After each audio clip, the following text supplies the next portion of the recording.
அரசியல்வாதிகளின் ஊழல்களை மறைப்பதற்காகத்தான் மக்களுக்கு இலவசங்கள் வழங்கப்படுவதாக முன்னாள் IAS அதிகாரி தேவசகாயம் தெரிவித்துள்ளார்.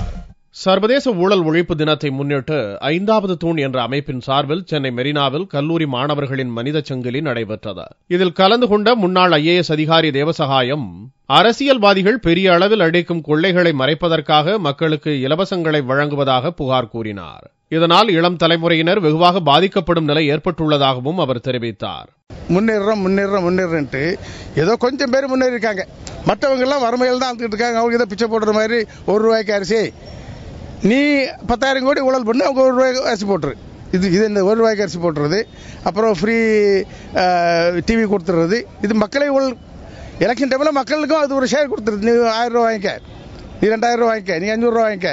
மக்களுக்கு அது ஒரு ஷேர் கொடுத்து ஷேர் ஹோல்டர் மாதிரி ஆக்கி மக்களையே அதாவது படுகொலியில தள்ளி இந்த ஊழல் சாம்ராஜ்யம் நடக்குது. இது நம்ம நடக்க அனுமதிக்க கூடாது. இது நடந்துகிட்டு இருந்தா இளைஞர்கள் வாழ்க்கை மிகவும் பாதிக்கப்படும். அரசியல்வாதிகள் செய்யும் ஊழலுக்கு அதிகாரிகள் உடந்தையாக செயல்படுவதாகவும் தேவசகாயம் கூறினார். இதில் கலந்து கொண்ட கல்லூரி மாணவ மாணவிகள் ஊழலுக்கு எதிரான பேனர்களை வைத்திருந்தனர்.